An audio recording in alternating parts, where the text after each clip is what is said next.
From Keene in the Shire, the Liberty Media capital of the world, this is Daryl W. Perry, host of FPP Radio News for Tuesday, July 21st, 2015. Silver is trading at $14.82 per ounce.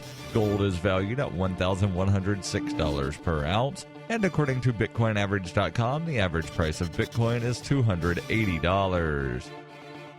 Antiwar.com reports, according to the Syrian Observatory for Human Rights, at least 26 people were killed in a round of airstrikes against the Islamic State-held town of Manbij yesterday, and dozens of others were wounded. Many of the toll were civilians, including children. Though there is no official confirmation of who carried out the airstrikes, the observatory said that it was most likely the Syrian military. The U.S. and allied warplanes have also attacked the town in recent days, however. Manbij is in the Aleppo province, part of the Islamic State territory near the Turkish border, which is not contiguous to the main territory. The Islamic State sought to link the two segments with offensives against the Kurdish city of Kobani, but has so far been unsuccessful. The U.S. has been keen to attack the region to help fund the Kurds with their offensives against the Islamic State, while the Syrian military is trying to slow the Islamic State expansion toward the Aleppo provincial capital, an important city half controlled by them and half controlled by other rebel forces. In Survivor Max by Davi Barker, 11-year-old Max must survive the zombie apocalypse alone in New Hampshire. Slow-moving and non-thinking, the lame brains swarm his home searching for living flesh. Max must apply his Porcupine Freedom Scouts training to plan his escape, but first he must prove that he's too smart to die. Look for Survivor Max on Facebook and Amazon, or read Chapter 1 free at survivormax.com.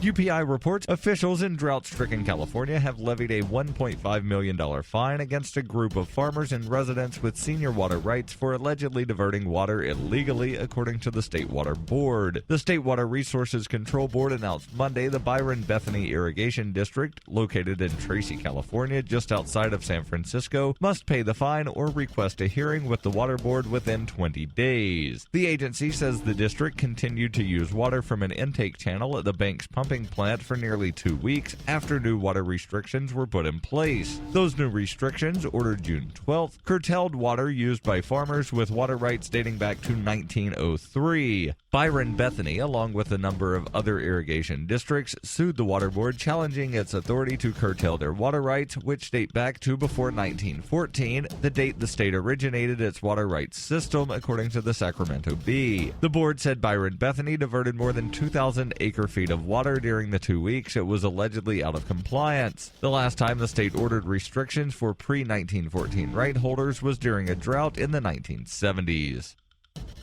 For over 35 years, Robertson Roberts has been a trusted source for buying and selling your investment-grade precious metals. They also take Bitcoin for precious metal purchases and permanently removed the minimum purchase order for all orders paid in the digital currency. Call Robertson Roberts today for knowledgeable advice on investing and a forward-thinking approach to new technologies. 850-478-5270 or online at rrbi.co.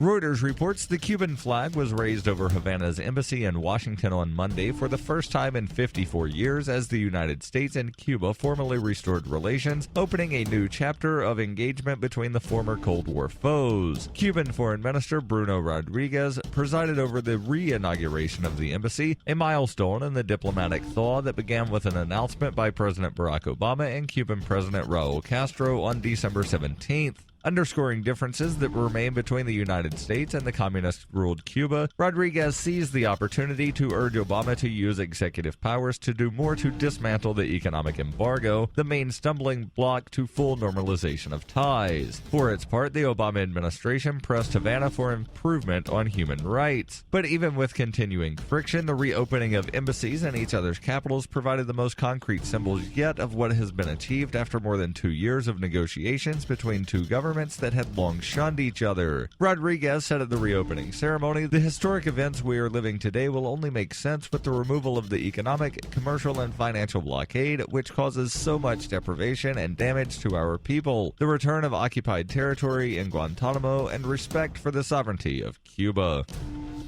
This has been FPP Radio News, online at fppradio.com.